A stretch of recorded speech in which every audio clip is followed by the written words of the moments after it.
നെന്മാറ ഇരട്ടക്കൊല കേസിന് ഒരാണ്ട.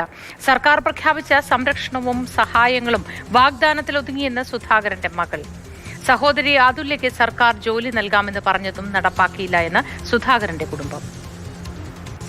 അയാൾക്ക് നല്ലപോലെ തൂക്കുകയറ തന്നെ കിട്ടണം. അയാൾ ഇനി പുറത്തിറങ്ങാനേ പാടില്ല. നല്ലപോലെ ശിക്ഷ അനുഭവിക്കണം. 3 പേരിനെ കൊന്നിട്ട് അയാളിപ്പോൾ അതിൻ്റെ ഉള്ളിലിരിക്കും. ഇനി അയാൾ പുറത്തിറങ്ങാനും പറ്റില്ല. നല്ല തൂക്കുകയർ തന്നെ അയാൾക്ക് കൊടുക്കണം. ഇല്ല, ഒന്നുമേ കിട്ടിയിട്ടില്ല. എല്ലാം അപ്പം പറഞ്ഞിട്ട് പോയത് തന്നെയാണ്. അതേപോലെ ധനസഹായം കിട്ടി പറഞ്ഞിട്ട് എല്ലാവരും പറയണ്ടായിരുന്നു. നമുക്കൊന്നുമേ കിട്ടിയിട്ടില്ല.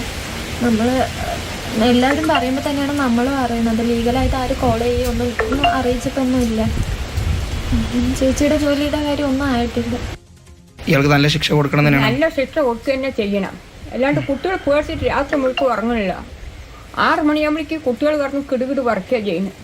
ഈ സർക്കാർ പറഞ്ഞ ഇതൊന്നും കിട്ടിയില്ല, ഒന്നും കിട്ടിയില്ല മേൻ, ഒന്നും കിട്ടിയിട്ടില്ല. അതപ്പോൾ പറയുന്നത് 2-3 ലക്ഷം കിട്ടി പറയുന്നു. ഞങ്ങളുടെ കയ്യിൽ ഒരു 10 പൈസ പോലും കിട്ടിയിട്ടില്ല.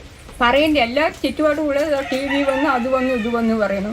ഞങ്ങൾക്ക് ഒന്നും കിട്ടിയിട്ടില്ല മേൻ. പ്രതിയെ ഭയന്ന പലരും പോത്തുണ്ടിയിലെ ബോയിൻ നഗറിൽ നിന്ന് താമസം മാറി.